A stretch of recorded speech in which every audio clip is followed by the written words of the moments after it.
උතුරු තථාගත බුදු සමහිත සුවපිනිස ඔබ වෙත සංයෝජනය කරන බෞද්ධ රූප ವಾಹಿನಿ දායකත්ව සදහම් දේශනා මාලාවේ මේ පැයට නියමිත ධර්ම දේශනාව මෙලෙසින් ආරම්භ කරන්නට මේ සූදානම.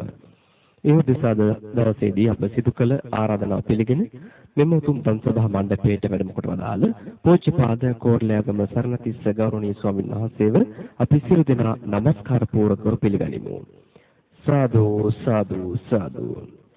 පින්වත්නි, එලෙසින් සදහම් දේශනාවේ සදැහැති දායකත්වයෙන් කටයුතු කරන්නේ දොඩම්දුව උඩුගල්පිටිය ලිපිනෙහි පදිංචි ගුණන්දා හන්දි ජයන්ත චන්ද්‍රසිරි මහතා ඇතුළු ඒ පවුලේ සදැහැති පින්වත් පිරිස විසින් සමන්ත චක්කවාලේසු අත්‍රා ගච්ඡන්තු දේවතා සද්ධම්මං මුනි රාජස්ස සුනන්තු සග්ග මොක්ඛදං ධම්ම ශ්‍රවණ කාලෝ අයං බදන්තා ධම්ම ශ්‍රවණ කාලෝ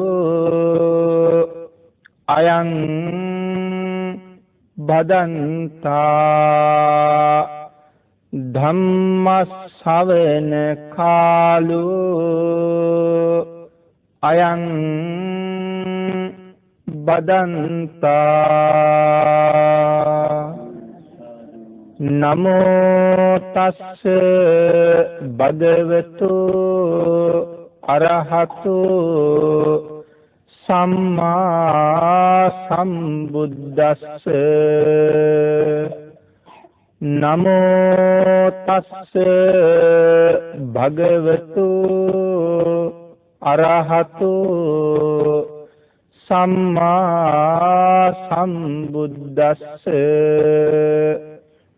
නමෝ තස්ස භගවතු අරහතු සම්මා සම්බුද්දස්ස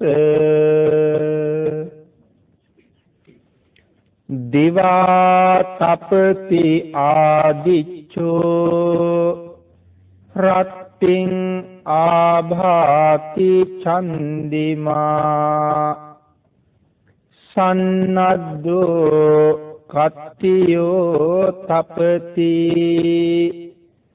ජායි තපති බ්‍රාහ්මනෝ අත සබ්බ මහෝ රත්තිං බුද්ධෝ තපති බ්‍රාහ්මනෝති.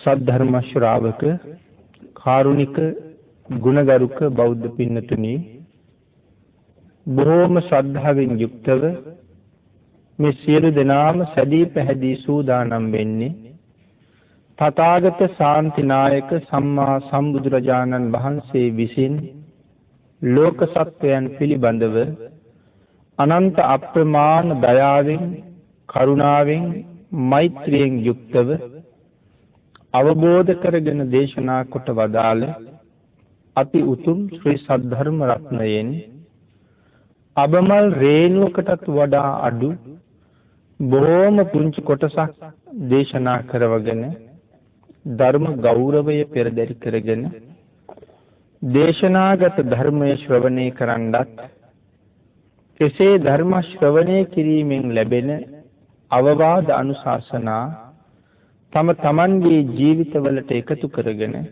වඩාත් නිවැරදි ඊ타ත්ම ධර්මානුකූල වූ මෙලව ජීවිතයක් සකස් කරගන්නත් නිවැරදි වූ ධර්මානුකූල වූ මෙලව ජීවිතයක් තුළින් සුගතිගාමී වූ පරලොව ජීවිතයක් ලබා ගැනීමේ උතුම් චේතනාව ඇතුවයි මේ සියලු දෙනාම සද්ධර්ම ශ්‍රවණය කරන්න සූදානම් වෙන්නේ. ඒ වගේම ධර්ම දානමය පින්කම සිද්ධ කරලා කුසල් රැස් කරගෙන බලාපොරොත්තු වෙන්නේ වහවහ ධර්ම අවබෝධය ලබා ගැනීම සඳහා මේ ධර්ම දානමය කුසලය සාංසාරික ජීවිතයට පාරමිතාවක් වේවා. සියලු දෙනාටම නිවැරදි තථාගත ධර්මයේ දකින්න මම් පෙත් විවර වේවා. සියලු දෙනාටම ජීවිතයේ යථාර්ථය දකින්න ශක්තිය, ධෛර්යය, වාග්ය, වාසනාව උදා වේවා කියන පරමාර්ථයෙන් ඇතුවයි මේ සද්ධර්ම දානමය පින්කම සිදු කරන්නේ. එතුලින් රැස් කරගන්න උතුම් පුණ්‍ය සම්භාර ධර්මයන් නිර්වාණ අවබෝධය සඳහාම හේතු වේවා කියලා ප්‍රාර්ථනා කරමු. පින්තුනි, මේ ධර්ම දේශනාමය පින්කම ලංකාවාසී ලෝකවාසී සියලුම දෙනාට සද්ධර්මයේ දානය කරවීමේ මහා ධර්ම දානමය පින්කමක්. ඒ උතුම් පින්කමේදී ලෝකයට දානය කරන ධර්මය පැහැදිලි කරන්න මාතෘකා කරගත් ගාථා රත්නයයි අපි මුලින් සිහිපත් කරන්න යෙදුනේ. ධම්මපද පාළියේ සඳහන් වෙන මේ ගාථා රත්නය දිවා තපති ආදිච්චෝ සත්‍තින් ආභාති චන්දිමා. දිවා තපති ආදිච්චෝ, මේ ආදිච්ච කියලා කියන්නේ සූර්යාට. සූර්යා දවල් කාලෙට බැබලෙනවා. සත්‍තින් ආභාති චන්දිමා. චන්දිමා කියලා කියන්නේ චන්ද්‍රයා, සඳ. රාත්‍රී දවසට හඳ බැබලෙනවා. දවල්ට ඉර බැබලෙනවා, රැට හඳ බැබලෙනවා. සන්නද්ධෝ කත්තියෝ තපති ජායි තපති බ්‍රාහ්මනෝ. සන්නද්ධෝ කත්තියෝ,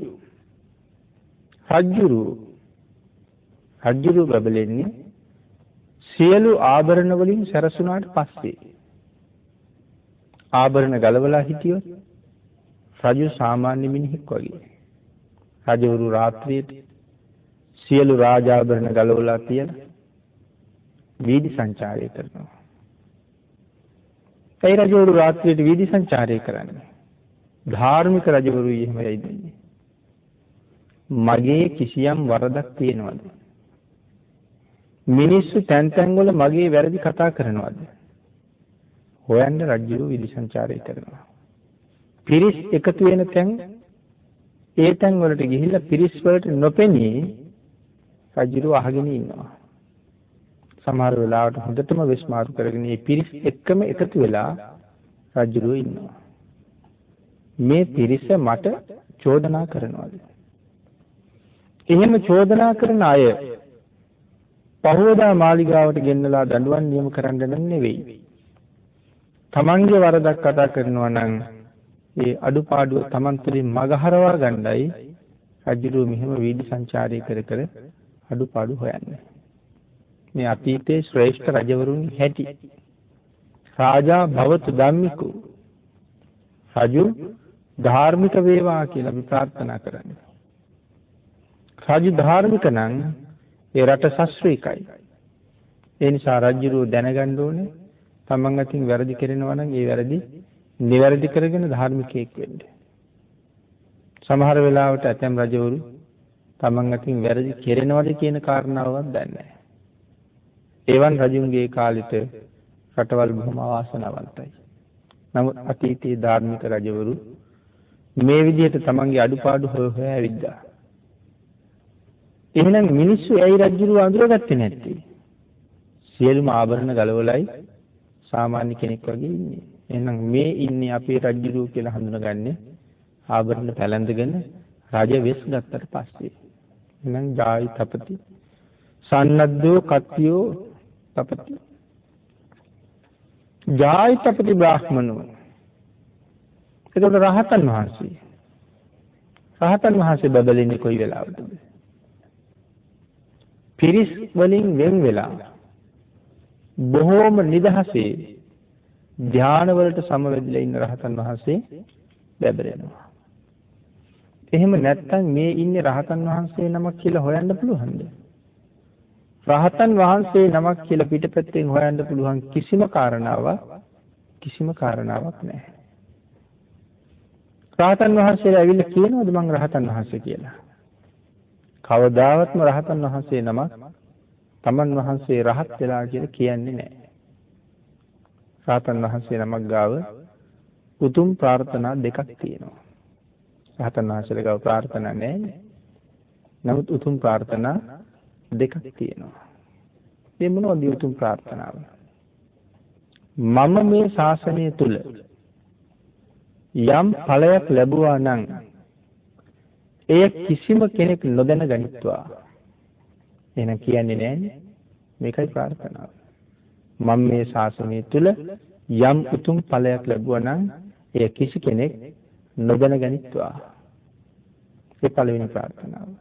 දෙවෙනි ප්‍රාර්ථනාව මා ලැබූ මේ උතුම් වූ ඵලය මේ ලෝකේ ජීවත් වෙන අන් සියලු දෙනාටම ලැබේවා. මා ඵලයකටපත් වූ බව කිසි කෙනෙක් නොදැන ගනිත්වා. නමුත් මා ලැබූ උතුම් සුවය අන් සියලු දෙනාටමපත් වේවා. මේ ප්‍රාර්ථනා දෙක රහතන් වහන්සේ ගාව තියෙනවා. හැබැයි රහතන් වහන්සේ බැබලෙන්නේ ධානය වලට සම්බන්ධුනට පස්සේ විතරයි. නිකන් ඉන්නකොට සාමාන්‍ය කෙනෙක් වගේ කාටවත් හොයන්න බෑ. ඒ නිසා අතීතේ බොහෝ දෙනා පවුත් සිද්ධ කරගත්තා. රහතන් වහන්සේලා අඳුරන්නේ නැති නිසා. අනුරුද්ධ මහරහතන් වහන්සේගේ ශිෂ්‍යයෙක් හිටියා සුමන කියලා. සාමණේරේ. අවුරුදු 7යි වයස. හැබැයි පැවිදි කරන්න කෙස් බාන වෙලාවෙම රහත් වුණා. බුදුරජාණන් වහන්සේ වන්දනා කරන්නේ අනුරුද්ධ මහරහතන් වහන්සේත් එක්ක මේ පුංචි සාමණේරයන් වහන්සේ ජේතවනාරාමයට වැඩියා. ජේතවනාරාමයේ ඉන්නවා ගොඩක් වයසයි නමුත් තවම මාර්ගඵල ලැබලා නැති ස්වාමීන් වහන්සේලා. මේ චූටි දරුවා දැක්කට පස්සේ ලොකු ප්‍රේමනාප බවක් ඇති වුණා. සමහර ස්වාමීන් වහන්සේලා ළඟට ගිහිල්ලා ඔළුව අත ගෑවා. සමහර ස්වාමීන් වහන්සේලා ළඟට ගිහිල්ලා පිට අත ගෑවා. සමහර ස්වාමීන් වහන්සේලා ළඟට ගිහිල්ලා මේ බඩ අත ගෑවා. බඩට ඇඟිල්ලෙනුත් ඇන්නා. මේ චූටි දරුවා මේ රැට එහෙම බඩගින්නේ ඉන්න පුළුවන්ද? මේ බඩට බඩගින්නේ නැද්ද? එහෙම අහහ මේක සාමාන්‍ය අපේ සිරිතනේ. එහෙම අහහ පොඩි හැමදෙරන්ගේ ප්‍රශ්න අහනවා එහෙම කර කර. ඒක බුදුරජාණන් වහන්සේ දැක්කා. දැකලා භාග්‍යවතුන් වහන්සේ කල්පනා කළා මේ මහණුන් නැසෙන්න හදන හැටි. ඇයි එහෙම හිතුවේ? මේ ස්වාමීන් වහන්සේලා දන්නේ නැහැ මේ ඉන්නේ කවුද කියලා. මේ සව් කෙලස් නසාපු මහරහතන් වහන්සේ නමක්. නමුත් වයස අවුරුදු 7යි. උන්වහන්සේ කීවද ස්වාමීනි මට එහෙම කියන්න එපා මට එහෙම කරන්න එපා. මම ඔබ වහන්සේලාට වඩා ගොඩක් උසස් මේ හිටියට මම රහතන් වහන්සේ නමක් කියලා කීවද? කවදාවත් කිව්වේ නැහැ. අනුරුද්ධ මහරහතන් වහන්සේත් විතර වැඩ ඉන්නවා. අර ස්වාමීන් වහන්සේලා සියලු දෙනා දන්නවා අනුරුද්ධයන් වහන්සේ කියලා කියන්නේ මේ ශාසනයේ දිවසිලාභීන් අතර අගතනතුරු ලබාපු මහරහතන් වහන්සේ. නමුත් අනුරුද්ධ මහරහතන් වහන්සේ කීවෙත් නෑ ඔය ඉන්නේ මගේ ශිෂ්‍යයා රහත් වෙලා කියලා. භාග්‍යතුන් වහන්සේ තමයි අර භික්ෂුන්ට මේ කරුණ පැහැදිලි කරලා එහෙම පව් කරගන්න එපා කියලා මතක් කළේ. ඉතින් ඔය එක කාරණාවක් තවත් එහෙම කරුණු බොහෝම තියෙනවා රහතන් වහන්සේව හඳුනන්න බෑ. හඳුනන්න පුළුවන් වෙන්නේ ධානයට සමවැදුනොත් විතරයි. තවත් විශේෂ කාරණා විශේෂ අවස්ථාවලද යෙදෙනවා. නමුත් විශේෂයෙන් ධානයකට සමවැදුනාම හඳුන ගන්න පුළුවන්. එතකොට බුදුරජාණන් වහන්සේ ඕනෑම වෙලාවක හඳුන ගන්න පුළුවන්.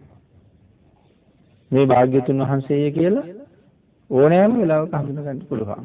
භාග්‍යවතුන් වහන්සේ විසින් විශේෂ 이르දියක් පාලා තමන් වහන්සේ හඳුනන්න බැරි වෙන්න ඕන කියලා අදිෂ්ඨාන කරලා තිබුණේ නැත්නම් පෑදවල් දෙකේම උන්වහන්සේ හඳුන ගන්න පුළුවන්. අර වාගේ 이르දි දක්වන වෙලාවල තියෙන කාටවත් මාව හඳුන ගන්න බැරි වෙන්න කියලා උන්වහන්සේම අදිෂ්ඨාන කරන වෙලාවල් තියෙනවා. අඟුලිමාලයන් দমনය කරන්න වැඩි වෙලාවේ තනියමනේ වඩින්නේ. ඒ වෙලාවේ අදිෂ්ඨානයක් කරලා තියෙන්නේ කිසි කෙනෙකුට මං හඳුනන්න බැරි වෙන්න ඕන කියලා. අඟුලිමාල ඉන්න පැත්තට වඩිනවා. පාරේ ඉන්න මිනිස්සු දුවගෙන ඇවිල්ලා බිම පෙරලි වඳිනවා. වැඳලා කියනවා ස්වාමීනි ඔය මාර්ගයේ ගමන් කරන්න එපා. මිනිස්සු 10 දෙනා ගියා. මිනිස්සු 20 දෙනා ගියා. මිනිස්සු 30 දෙනා 40 දෙනා 50 දෙනා 60 දෙනා ගියා. ඒ කිසිම කෙනෙක් ආපහු නම් ආවේ නෑ. ඒ හින්දා ඔය මාර්ගයේ වඩින්න එපා තනියම. බුදුරජාණන් වහන්සේ ශ්‍රවණක් ගන්න බුද්ධ රශ්මියෙන් විහිදුවා මේ මාර්ගයේ වැඩියා නම් මේ මිනිස්සු සමහරලාට වඩින්න එපා කියන කාරණාව කියන එකක් නෑ. මේ වඩින්නේ බුදුරජාණන් වහන්සේය. අඟුලිමාල මුණ ගැහෙන්නමයි මේ වඩින්නේ. අඟුලිමාලයන්ට අද සංසාරේ ලොකු පිහිටක් ලැබෙනවා කියලා සතුටු වෙනවා මිසක් යන්න එපා කියන එක නැහැ. නමුත් සඳහන් කරනවා 이르දියක් පාලා තමන් වහන්සේ අඳුරන්න බැරි වෙන්න අදිෂ්ඨාන කරලයි මේ මාර්ගයේ වඩින්නේ කියලා. ඉතින් එහෙම විශේෂයෙන් 이르දියක් වෙලාවල් තියෙනවා. එහෙම නැත්නම් හැම වෙලාවෙම බුදුරජාණන් වහන්සේ බබලෙනවා. මේ ගාථාරත් මේ දේශනා කළේ මොනවාගේ කාරණාවක් හේතු කරගෙනද? වස්සාන ඍතුව නිමා වෙලා. අද වස් පවාරණය කරලා ශිළු දෙනා වහන්සේලා ඉන්නේ.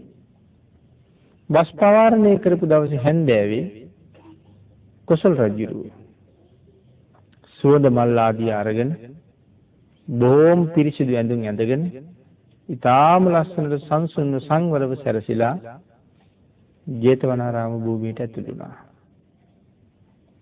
ආනන්ද ස්වාමීන් වහන්සේ දැක්ක රජු හරිම ලස්සනයි, හරිම ප්‍රියමනාපයි, රජෙක් විදිහටම සැරසිලා සුවඳ මල් ආදී අරගෙන එන්නේ.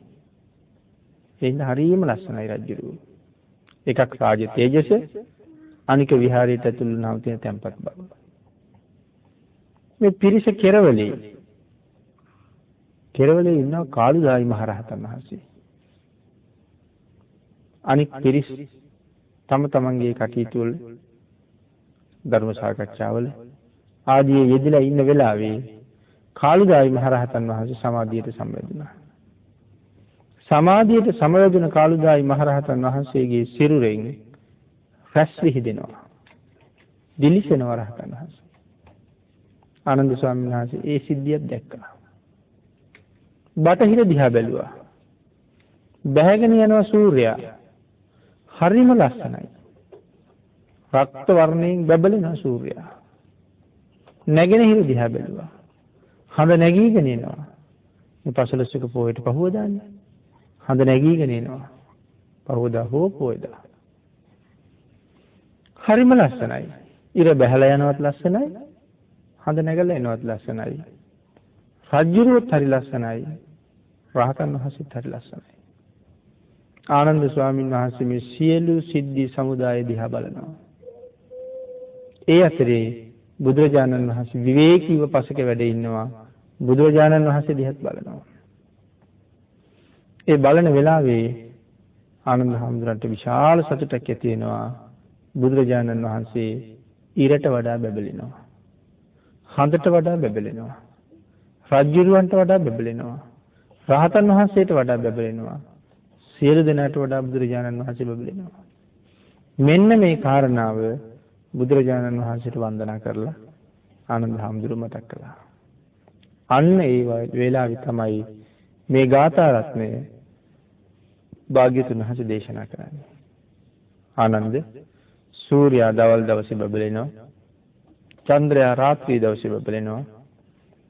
ආභරණ වලින් සැරසුණාට පස්සේ රජු බබලෙනවා. ධානයට සමවැදුණාට පස්සේ රහතන් වහන්සේ බබලෙනවා. භාග්‍යතුන් වහන්සේ දිවා රාත්‍රී දෙකේම පංච තේජසින් බබලෙනවා කියලා. තේජස් පහකින් භාග්‍යතුන් වහන්සේ රැය දවල් දෙකේම බබලෙනවා. මොකද භාග්‍යතුන් වහන්සේ බබලන තේජස් පහ සිල් නැති අය අතර භාග්‍යතුන් වහන්සේ සිල් ඇත්තවුනුත් සිල් නැත්තවුනුත් අතර සීල තේජසින් භාග්‍යතුන් වහන්සේ බබලෙනවා. ඒක තමයි පළවෙනි කාරණාව. ගුණ නැත්තවුන් අතර සහ ගුණ ඇත්තවුන් අතර ඒ සියල්ලන්ගේ ගුණයටත් වඩා ගුණ නැත්තවුන්ටත් වඩා භාග්‍යතුන් වහන්සේ සියලු දෙනාටම වඩා ගුණේ බබලෙනවා. ප්‍රඥාව ඇති නැති ඕනෑම පුජ්‍යලයක අතර භාග්‍යතුන් වහන්සේ සියලු දෙනාට වඩා ඉහළින් ප්‍රඥාවෙන් බබලෙනවා. පින් නැති අය අතර පින් ඇති නැති හැමෝම අය අතර බුදුරජාණන් වහන්සේ අපමණ පුණ්‍ය තේජසින් බබලෙනවා. ඒ වගේම ප්‍රඥාව නැතුන් අතරින් ප්‍රඥාවිනුත් බබලෙනවා. ධර්මයේ නොදන්න උන් අතරත් ධර්මයේ දන්න උන් අතරත් සියලු දෙනාට වඩා ඉහළින් භාග්‍යතුන් වහන්සේ බබලෙනවා. එහෙනම් සියලු දෙනාටම ඉහළින් පංච ගුණයෙන් බුදුරජාණන් වහන්සේ බබලෙනවා නිරන්තරයෙන් ආනන්ද කියලා බුදුරජාණන් වහන්සේ ආනන්දයන් වහන්සේට මේ කාරණාව පැහැදිලි කළා. එහෙනම් භාග්‍යතුන් වහන්සේගේ බබලීම සීලයෙන් බබලෙනවා, ගුණයෙන් බබලෙනවා, ප්‍රඥාවෙන් බබලෙනවා, කුසලයෙන් බබලෙනවා, ධර්මයෙන් බබලෙනවා. ශරීර ස්වභාවය රන්වන් පාටින් බබලෙනවා. බුදුරජාණන් වහන්සේගේ වර්ණය රත්තරන් පාටයි. බුදුරජාණන් වහන්සේගේ ශරීර වර්ණය රත්තරන් පාටයි කියලා සඳහන් කරාම අපි ගාව තියෙන රත්තරන් වල පාට වෙන්නේ ඇතිද බුදුරජාණන් වහන්සේගේ පාටත්? අපි ගාව තියෙන රත්තරන් වල පාට නෙමෙයි බුදුරජාණන් වහන්සේගේ පාට. එහෙමනම් බුදුරජාණන් වහන්සේගේ පාට රත්තරන් පාටයි. අපි ගාව තියෙන රත්තරන් වල පාට නෙමෙයි නම් අපි ගාව තියෙනව රත්තරන් නෙමෙයිද දන්නේ නැහැ. එහෙම හිතන්නත් වෙනවනේ. ධර්මයේ සඳහන් කරනවා හැබෑම රත්තරන් කොහෙද තියෙන්නේ කියලා. හැබෑම රත්තරන් තියෙන්නේ මහ මුහුදේ. එහෙනම් අපි ගාව තියෙන රත්තරන්ුත් අරන් තියෙන්නේ මුහුදෙන් නම් ඒව රත්තරන්. ඒව වෙන කොහෙන් හරි ගත්ත දේවල් නම් ඒව රත්තරන් වගේ જાතියක් මිසක් සැබෑ රත්තරන් නෙමෙයි. ධර්මයේ සඳහන් කරන රත්තරන් වර්ග 4ක් ගැන. සමහර රත්තරන් සිංගීසු වන්න විශාක උපෝසත සූත්‍රයේ තමයි සඳහන් කරන්නේ. සිංගීසු වන්න අඟක් වගේ හැදෙන රත්තරන්. ඒ එක රත්තරන් වර්ගයක්. තව රත්තරන් වර්ගයක් තියෙනවා කාංචන කියලා. පර්වතවල හැදෙන රත්තරන් වලට කියනවා කාංචන කියලා. තව රත්තරන් වර්ගයක් තියෙනවා ජාත රූප කියලා. මහ මුහුදේ හැදෙන නිසා ජාත රූප කියලා කියනවා. තව රත්තරන් වර්ගයක් තියෙනවා හටක කියලා. කූඹි විසින් එකතු කරන ලද රත්තරන් නිසා හටක කියන අර්ථයක් දීලා තියෙනවා. මේ රත්තරන් වර්ග 4න් හැබෑම රත්තරන් වලට කියන නම තමයි ජාත රූප. ඒතකොට ජාත රූප තියෙන්නේ මහා සාගරේ. බුදුරජාණන් වහන්සේගේ ශරීර වර්ණය ජාත රූප වර්ණයි. එහෙනම් අපි කවුරුවත් ජාත රූප දැකලා නැහැ. ඒ නිසා බුදුරජාණන් වහන්සේගේ වර්ණය අපිට හිතා ගන්න බෑ. නමුත් අපි ගාව රත්තරන් තියෙනවා. මොනවා හරි. අපි ගාව පිත්තලක් තියෙනවා. අලුත්ම පිත්තල භාජනයක් දිලිසෙනවා. දිලිසි තියෙන පිත්තල භාජනයක් ගාව අපි ගාව තියෙන රත්තරන් කෑල්ලක් ගෙනහිල්ලා තිබ්බොත් අපිට පේන්නේ නැද්ද පිත්තල වලට වඩා රත්තරන් බබලෙනවා කියලා? එහෙමනම් පිත්තල වලට වඩා අපි ගාව තියෙන රත්තරන් බබලෙනවා. එහෙමනම් ලෝකේ හැබෑම රත්තරන් කොහොම බබලෙනව ඇද්ද කියන කාරණාවත් අපිට හිතාගන්න බෑ. නමුත් භාග්‍යතුන් වහන්සේගේ වර්ණය අන්න ඒ රත්තරන් වල වර්ණයයි.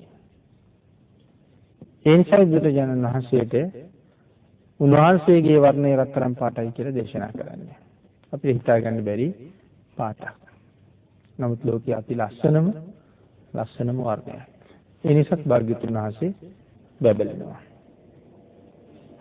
එහෙනම් ගුණ තේජසින්, සීල තේජසින්, ප්‍රඥාවෙන්, කුසලයෙන්, ධර්මයෙන් හැම එකකින්ම බබලෙන භාග්‍යතුන් වහන්සේ අපි සියලු දෙනා කෙරෙහිම අනුකම්පාවෙන් ලෝක ධාතුවට පහළ වෙච්ච මහා සත්පුරුෂයන්න් වහන්සේ. අපිට අනුකම්පාවෙන් ලෝකෙ පහළ වෙච්ච සත්පුරුෂයන් වහන්සේ කියලා සඳහන් කරාම සත්‍යයේ නිජ භූමි කියලා සඳහන් කරන ස්ථාන 4ක් තියෙනවා. මොනවාද සත්‍යයේ නිජ භූමි කියලා හඳුන්වන්නේ? නරක, තිරිසන්, പ്രേත, අසුර කියන 4 අපාය. මේ 4 අපායන් සත්‍යය නිදහස් කරන්න තමයි ලෞතර බුදුරු ලෝකෙ පහළ වෙන්නේ. සත්‍යයම 4 අපායන් නිදහස් කරන්නයි. එහෙම බුදු කෙනෙක් පහළ වෙච්ච කාලෙක උපදින්න ලැබෙන එක මොනතරම් භාග්‍යවන්ත කාරණාවක් වෙනවද? බුදු කෙනෙක් පහළ වෙච්ච යුගයක උපදින්න අපි සංසාරේ වෙනම පින් කරලායි තියෙන්නේ. බුද්ධාන්තරයක උපදින්න. එහෙම පින් කරලා ඉපදිච්ච අපේ ජීවිතය සංසාරේ හරියට දුක් විඳලා මේ මනුෂ්‍ය ජීවිතය ලබා ගත්තේ. මේ ලෝකේ ඉන්න කිසි කෙනෙක් හිතන්න එපා මට නිකම් මනුෂ්‍ය උපතක් හම්බුණා කියලා. නෑ, සංසාරේ හරියට පින් කෙරුවා මේ උපත ගන්න. වෙන මොනවද කරපු පින්? මෙතන පින් කෙරුවා කියලා කියන්නේ වෙන කිසිම පිනක් ගැන නෙමෙයි. සීල් රැක්කා. සීලයට විතරයි ඊළඟට උපදින්නේ කොහෙද කියලා තීරණය කරන්න පුළුවන්. සීල් නැත්තම් නිරය වෙන්නත් පුළුවන්, තිරිසන් ලෝකෙ වෙන්නත් පුළුවන්, പ്രേත ලෝකෙ වෙන්නත් පුළුවන්, අසුර ලෝකෙ වෙන්න පුළුවන්. හැබැයි එයින් ඉහළට යන්නේ නැහැ සීල් නැහැ කියලා. සීල් නැත්තම් මේ මනුස්ස ලෝකෙන් පල්ලෙහාට මිසක් කවදාවත් ඉහළට යන්නේ නැහැ. සීල් තියෙනවනම් මනුස්ස ලෝකෙ උපදින්න පුළුවන්. එහෙම නැත්නම් ඊට වඩා ඉහළ දිව්‍ය තලයක බ්‍රහ්ම තලයක උපදින්න පුළුවන්. එහෙනම් අපි ගැන හිතලා බලන්නකෝ. පෙර ආත්මයක් අපිට තිබුණා. එහින් චුත වෙලා ඇයි අපි අපාය නොගියේ? ඇයි අපි තිරිසන් නුනේ? ඇයි අපි පෙරේතයෝ නුනේ? ඇයි අපි අසුරයෝ නුනේ? ඒ එකම තැනකටවත් නොයා ඇයි අපි මිනිස්සු උනේ? ඒ කියන්නේ මනුස්ස ජීවිතයක් ලබන්න අවශ්‍ය සිල් අපි සංසාරේ සම්පූර්ණ කරලා තිබුණ නිසා. එහෙනම් අප්‍රමාණ භාග්‍යවන්තයෝ පෙර හොඳට පින් කරපු නිසාද භාග්‍යතුන් වහන්සේ අපිට ආමන්ත්‍රණය කරන්න ලෝකේ තියෙන ලස්සනම වචනේ පාවිච්චි කරලා තියෙන්නේ. පින්වතුනි, පිරින් පිරිච්ච උතුමෝ පින්වතුනි. එහෙනම් බුදුරජාණන් වහන්සේ අපිට ආමන්ත්‍රණය කළේ පින්වතුනි කියන වචනේ. ඒ සංසාරේ හොඳට පින් කරලා තිබුණ නිසා. හැබැයි ඒ සීල් රකින්න දුක් විඳින්න ඕනේ හරියට. පව් කරන්න දුක් විඳින්න ඕනේ. සිහි තිබෙන්නේ නැත්නම් හැරිච්ච අතේ පව් සිද්ධ වෙනවා. මනස සිහි කල්පනාවක් නැත්නම් හැම මොහොතකම වැඩෙන්නේ පව්. ඒ අපිට සිහි නැති නිසා තරහ යනවා. අපිට සිහි නැති නිසා ගහනවා. අපිට සිහි නැති නිසා ද්වේෂය ඇතිලා තවත් අයට බයිනවා. මේ හැම දෙයකින්ම අපිට එකතු වෙන්නේ මොනවද? අකුසල. පින්කමක් කරන්න ගියත් ද්වේෂසිතක් ආපු ගමන් මොකද වෙන්නේ? ද්වේෂසිතක් ආපු ගමන් අකුසල් කෙරෙනවා. ලෝභසිතක් ආපු ගමන් අකුසල් කෙරෙනවා. ඒ නිසා මනස සිහියක් තිබුණේ නැත්නම් හැම වෙලාවෙම රැස් වෙන්නේ අකුසල්. ඒ නිසායි භාග්‍යතුන් වහන්සේ සතිපට්ඨානයක් පිළිබඳව දේශනා කරලා තියෙන්නේ. මෙන්න මේ සතිපට්ඨානය, මහණෙනි මේ සතර සතිපට්ඨානය එකම නිර්වාණ මාර්ගයයි. ඒ කියන්නේ ඊටාම සිහියෙන් ජීවත් වෙන්න ඕනේ. එහෙම නැත්නම් පව් සිද්ධ වෙනවා. අපි දන් දෙනවා. ලෝභකම අතහැරලා දන් දෙන්න ඕනේ. උත්සාහ කරනවා දන් දෙන්න. හැබැයි දානේ ඉතාලියෙන් සම්පූර්ණ කරන්න පුළුවන් කටයුත්තක්ද? අපිට නම් හිතෙනවා හිතිච්ච ඕන වෙලාවක දානයක් දීලා මහා කුසලයක් අත්පත් කරගන්න පුළුවන් කියලා. අපි හිතාගෙන හිටියට දන් දෙනවා කියන එක අපි හිතන තරම් පහසු වැඩක් එහෙම නෙමෙයි. මහත්ඵල මහානිසංස වෙන්න දන් දෙනවා කියන එක පහසු වැඩක් නෙමෙයි. ලෝභයයි, දේශයයි, මෝහයයි කියන අකුසල චෛතසික ධර්මයන් යටපත් කරලායි දන් දෙන්නේ කියලා මූලිකව සඳහන් කරන්නේ.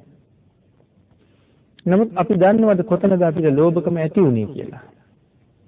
හරිම සියුම්, ඊටාම සියුම් මේ ධර්මතාවයන්. ඕනෑම කෙනෙක් ළඟ මේ සියුම් වූ ලෝභය ඇති වෙන්න පුළුවන්. එහෙම වුණොත් මේ දානයක් දෙනකොට ලෝභ හිතක් ඇති වුණා කියලා අපාය යන්නේ නැහැ. නමුත් බලාපොරොත්තු වෙන කුසලයේ සම්පූර්ණ වෙන්නේ නැහැනේ. ඒ නිසායි ඒ ලෝභකම අපිට කුසල් චෛතසිකේ පළුදු කරන්න හේතු වෙන්නේ. හරියටම දානයක් දෙනවා නම් හරියටම දන් දෙන්න පුළුවන්කම තියෙන්නේ විදර්ශනා නුවණක් තියෙන කෙනෙකුට විතරයි. ඒ කියන්නේ තමන්ගේ හිතේ පහළ වෙන සිතුවිල්ල රාගිකද, දේශ සහගතද, මෝහ සහගතද, ලෝභ සහගතද කියන කාරණාව හොඳට දකින්න පුළුවන් වෙන විදර්ශනා මානසක් තියෙන කෙනෙකුට. දාන පාරමිතාව ඒ තරම්ම සංකීර්ණයි. බෝධිසත්වයන් වහන්සේ නමක් බුද්ධත්වයේ වෙනුවෙන් මුලින්ම හොයාගන්න පාරමිතාව දාන පාරමිතාවයි. දාන පාරමිතාවෙන් පස්සේ තව පාරමිතා 9ක් තියෙනවා. හැබැයි මේ පාරමිතා 9ම සම්පූර්ණ කරලා ඉවර කරලත් දාන පාරමිතාවේ ආපහු සම්පූර්ණ කරන්න කොටස් තියෙනවා. ඒ කියන්නේ දාන පාරමිතාව කියන්නේ විශාල භාජනයක් නම් ඉතුරු පාරමිතා 9ෙම තියෙන්නේ දාන පාරමිතාව කියන භාජනයේ ඇතුළේ.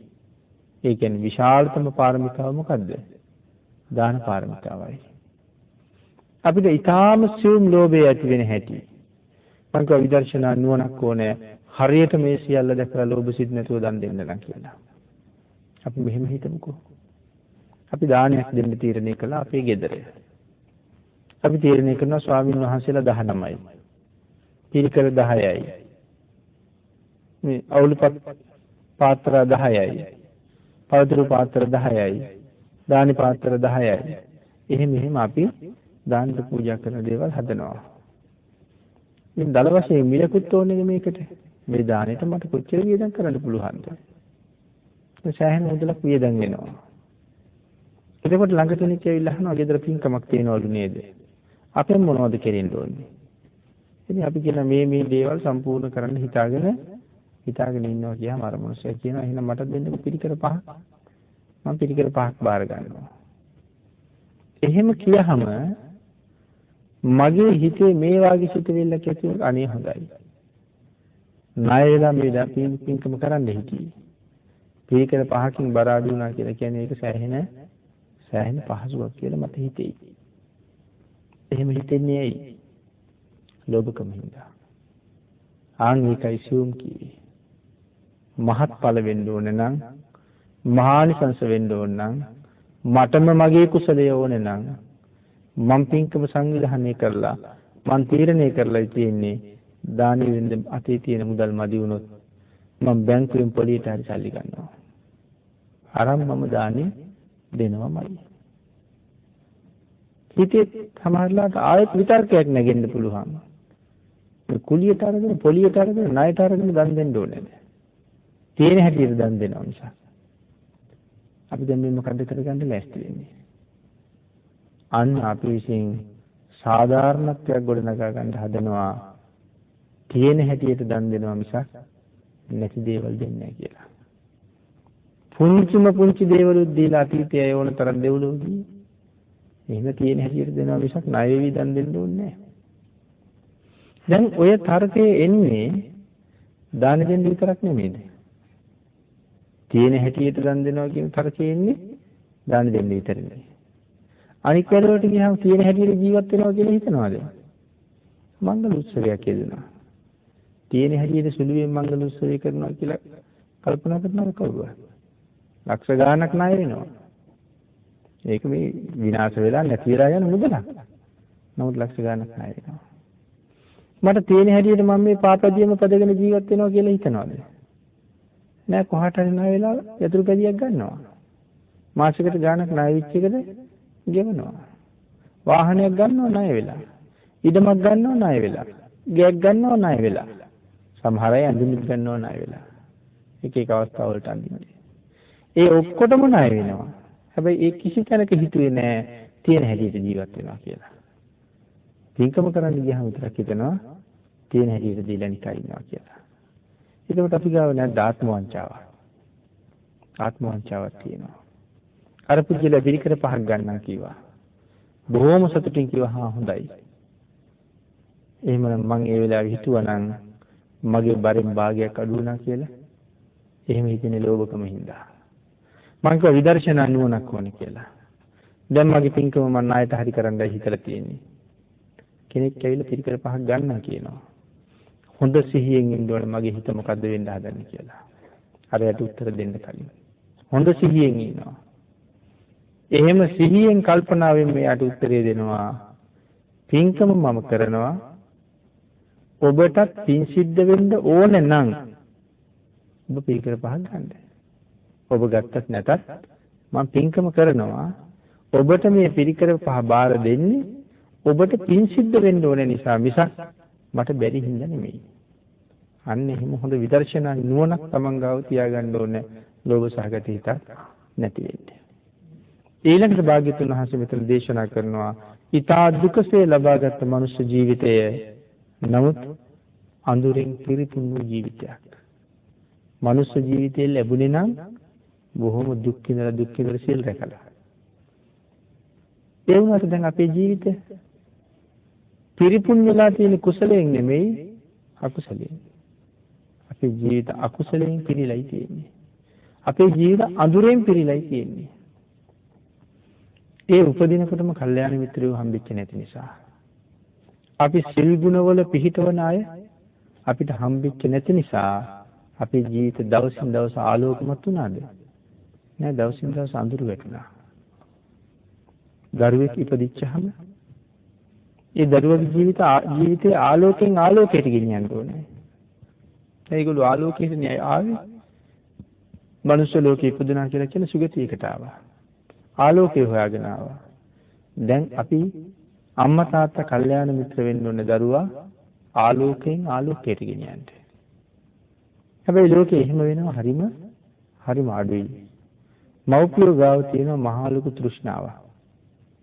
තමන්ගේ ආත්මාර්ථකාමී තෘෂ්ණාව ඒ අඥාන හැඟීම මේ අහිංසකයාගේ මුදුන්පත් කරන්න හදනවා. එයා මනුස්ස ලෝකයට ආවේ අපේ පිනකට එහෙම නෙමෙයි. එයාගේ පිනටයි මනුස්ස ලෝකයට ආවේ. තව පින් කරගන්නයි ආවේ. පින් කරගන්න මනුස්ස ලෝකෙට එන්න නම් අම්මා කෙනෙකුගේ කුසහරහා එළියට එන්නම වෙනවා. වෙන එන්න ක්‍රමයක් නැති නිසා මනුෂ්‍ය ස්ත්‍රියක් හොයාගෙන ඉපදුනා. ඉපදිලා මේ ලෝකෙට ඇවිල්ලා පින් කරන්න හිතාගෙන තමයි එන්නේ. හැබැයි ඉතින් ඉපදුනාට පස්සේ සම්‍යක් දෘෂ්ටියේ පිහිටුවේ නැත්නම් සම්‍යක් දෘෂ්ටිය ලැබෙන්නේ නැහැ. ඒකටයි කල්යාණ මිත්‍රයෝ ඕනේ කියලා කියන්නේ. මං කිය අපි ගාව තියනවා කියලා ආත්මාර්ථකාමී තෘෂ්ණාවක්. දරුවා දිහා බලාගෙන අපි මොනවද කල්පනා කරන්නේ? දොස්තර කෙනෙක් වෙන්න ඕනේ. ඉංජිනේරුවෙක් වෙන්න ඕනේ.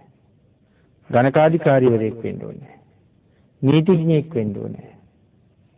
ඒ න්‍යායෙන් දරුවගේ අවශ්‍යතාවයට වඩා දරුවාගේ ප්‍රමාණයට වඩා එයාට මහා බරපතල අපි එයාගෙන් බලාපොරොත්තු වෙනවා වෙන දෙයක්.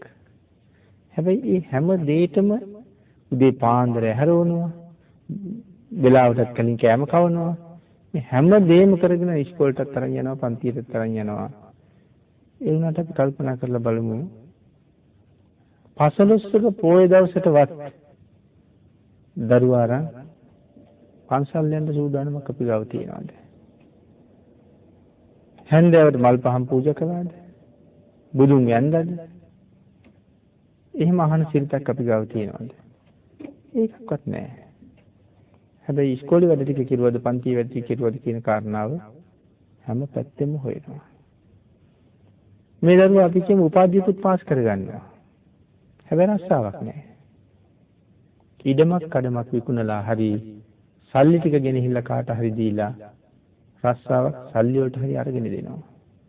ඒක සල්ලි වලට හරි ගන්න පුළුවන්. මෙයා අසනීප වෙලා මරණ මංචකේ වැටෙනවා. කෑ ගහ කියන මට අපායේ ගිනි දැල් පේනවා.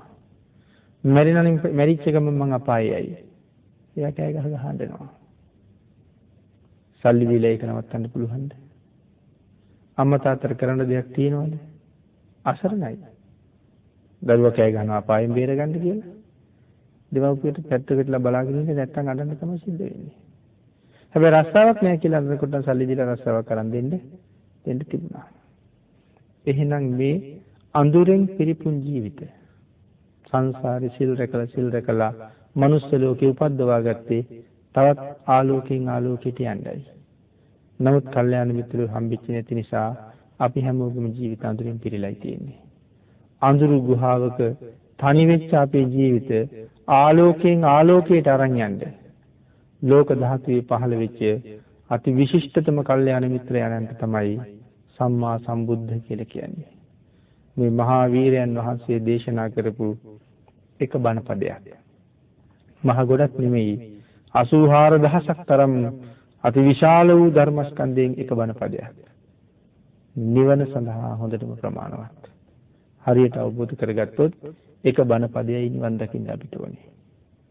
ඒ නිසා සම්මා සම්බුද්ධ කියන්නේ කවුද කියන කාරණාව මනාව හඳුනාගෙන මනාවම තිසරණෙහි පිහිටලා මනාවම සිල් ආරක්ෂා කරගෙන මනාවම ගුණධර්ම දියුණු කරගෙන උන්වහන්සේ දෙසූ මාර්ගයේ ගමන් කරන්න වෑයම් කරන සෑම පුජ්‍යලයක්ම මේ වගේ බැබලෙන පුජ්‍යලයන් බවට පත් වෙනවා. ඒ මහා ශ්‍රේෂ්ඨයන් වහන්සේ අනුව යමින් ලබාගත් ශ්‍රේෂ්ඨ මනුෂ්‍ය ජීවිතය ආලෝකයෙන් ආලෝකයට ගෙනියන්න පුළුවන් ජීවිත බවට පත් කරගන්න මේ භාග්‍යතුන් වහන්සේගේ ධර්මය ඒ ශ්‍රේෂ්ඨ වූ දේශනාව අපි සියලු දෙනාටම ඒකාන්ත වූ පාරමිතාවක්සේ පිහිට වේවා කියලා සාදු කියලා ප්‍රාර්ථනා කරගෙන අපි රැස් කරගත්තා වූ සියලුම පුණ්‍ය සම්භාර ධර්මයන් අතිමිතී තියාගෙන කුසලයෙන් පෝෂණයටපත් වෙමින් සිටින මොහොතේ ඒ සත්පුරුෂ වූ මාර්ගයේ ගමන් කරමින් සංසාරයෙන් එතර වෙන්න අපි සියලු දෙනාටම ශක්තිය ධෛර්යය භාග්‍ය වාසනාව උදා වේවා කියලා ප්‍රාර්ථනා කරමු. අද ධර්ම දේශනාවේ දායකත්වයේ දොඩන්දුව උඩුගල්පිටිය පදිංචි ගුණන්දා හන්දි ජයන්ත චන්ද්‍රසිරි මහත්මයා විසින් උතුම් අරමුණ 2017 4 වෙනි මාසයේ 25 වෙනි දිනට යෙදෙන 60 වන උපන්දිනයේ නිමිත්තෙන් ජයන්ත මහත්මයාගේ සහ කාන්ති මහත්මියගේ දෙමව්පියන් ඇතුළු මේ භවයේ මියගේ සියලුම ඥාතීන්ට පින් අනුමෝදන් කිරීමත් ජයන්ත මහතා සහ කාන්ති මහත්මිය ඇතුළු පවුලේ සියලුම දෙනාට සහ හිතවතුන්ට සෙත් ප්‍රාර්ථනා කිරීමත් දොඩන්දුව ශෛල බිම්බාරාම විහාරයේ විහාරාධිපති අවසරයි මේදාලංකාර හිමිපාණන් ඇතුළු සියලුම ස්වාමින් වහන්සේලාට නිරෝගී සුවය ප්‍රාර්ථනා කිරීමත් අපගේ ආරාධනාව පිළිගෙන මෙම ධර්ම දේශනාව පැවැත් වූ ගරුතර ස්වාමින් වහන්සේටත් ශ්‍රී සම්බෝධි විහාරාධිපති අවසරයි දරණාගම කුසල ධම්ම නායක ස්වාමින් වහන්සේටත් බෞද්ධ මාධ්‍ය ජාලයේ කාර්ය මණ්ඩලයටත් උතුම් චතුරාර්ය සත්‍ය ධර්ම අවබෝධයේ පිණිස මේ ධර්ම දානමය කුසලයේ හේතු වාසනා වේවා කියලා ප්‍රාර්ථනා කරනවා. පින් අනුමෝදන් කළ සියලු දෙනාට පින් අනුමෝදන් වේවා. ආශිර්වාද කළ සියලු දෙනාට මුතුනුරුවන්ගේ ආශිර්වාදයෙන් නිදුක් බව නිරෝගී බව චිරජීවනයේ උදාපත් වේවා. ඔබ අප සියලුම දෙනාට ඊ타ම ඉක්මන් භවයක ඊ타මත්ම කෙටි කාලයකින් සුඛ සහගත ප්‍රතිපදාවෙන් ආර්ය සත්‍ය අවබෝධයෙන් සැනසෙන්න මේ මහා කුසලයේ පාරමිතාවක් වේවා කියලා ප්‍රාර්ථනා කරනවා. ආකාශට්ටා ච බුම්මට්ටා දේවා නාග මහිද්దికා පුඤ්ඤන්තං අනුමෝදිත්වා චිරං රක්ඛන්තු ලෝක සාසනං දේවෝ වස්සතු කාලේන සස්ය සම්පatti හෝතු ච පීතෝ භවතු ලෝකෝ ච රාජා භවතු ධම්මිකෝ. සාදු සාදු සාදු.